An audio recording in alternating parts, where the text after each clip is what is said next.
Em alguns momentos as letras são mais universalizadas, em alguns momentos elas são menos universalizadas no mundo de âmbito europeu, mas muitas vezes por política, né? Ou seja, o catolicismo, por exemplo, ele é os países católicos são países analfabetos por uma distribuição do trabalho que não é necessariamente para ser mais fácil explorar ninguém, porque não necessariamente as letras são veículos de esclarecimento.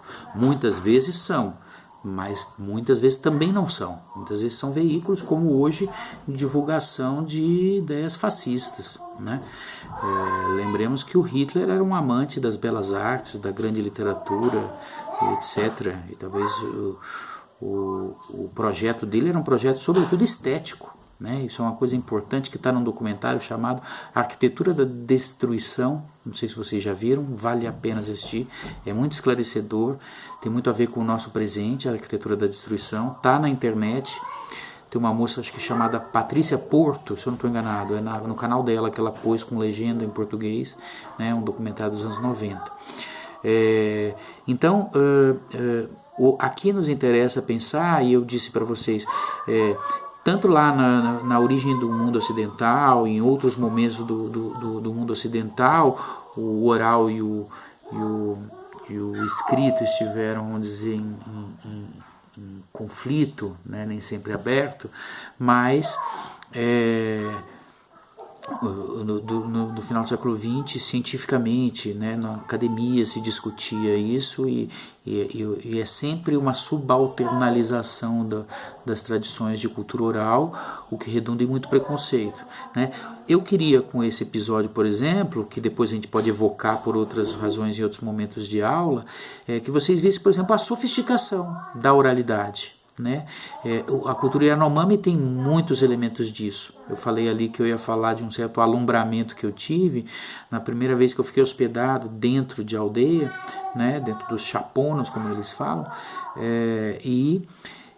algumas práticas, por exemplo, que são magníficas, me fez pensar. A comparação mais próxima que eu tive foi a Atenas anterior ao Sócrates, né? A Atenas pré-socrática, né? Do tempo do Péricles, que é uma prática cotidiana Yanomami no início da noite, deve ser por volta de umas 7 horas da noite, após ter escurecido, há um monólogo. Os antropólogos falam um monólogo ritual, mas é um monólogo, né, que quase toda noite acontece, em que algum chefe toma a palavra e fala maravilhosamente, como acho que só o Fidel Castro era a comparação que eu sabia fazer, né, de alguém que faz um discurso longo em que todos ouvem, já nas suas redes, comendo sua comida no fim da noite, no início da noite, para eles não dormem tarde, evidentemente, né? E existe essa fala que eu não entendia, né? Mas que é de uma força, de uma retórica, assim, de uma oratória muito, muito forte, né? Evidentemente, você vê as frases se repetindo, você vê figuras, né? Pela sonoridade, você vê que tem toda uma construção, né, da ênfase naquela fala, e que é uma fala que diz de tudo que é tipo de assunto. Eu já tive algumas conversas sobre isso com alguns Yanomamis que falam português para poder eu entender isso, né?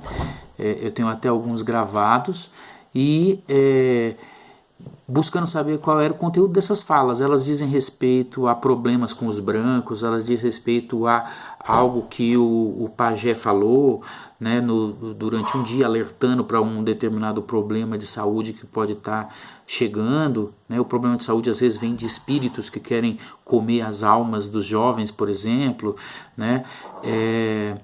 Fala de problemas práticos do cotidiano, como exortar, né, falar com ênfase, mandar que os jovens saiam na manhã seguinte, antes do sol nascer, para caçar ou para coletar uma determinada fruta que está se perdendo no mato, né? E isso é de um interesse tremendo. Foi até uma época que eu estava num conflito, querendo não voltar nunca mais, porque é sempre um lugar de conflito, né? Depois eu posso desdobrar isso, quem quiser ouvir, né? Mas quando vinha essa fala noturna, eu falava, não, eu preciso continuar a voltar aqui, porque eu preciso entender direito isso, né?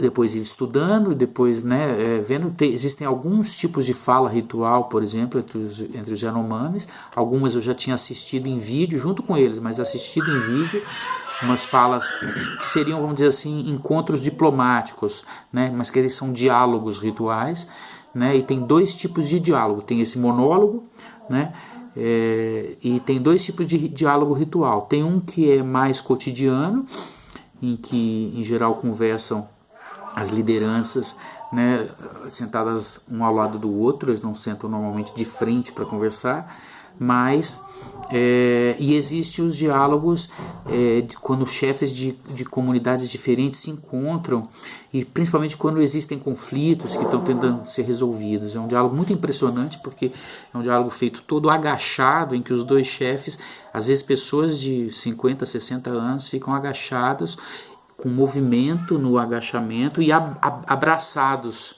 né, nesse agachamento,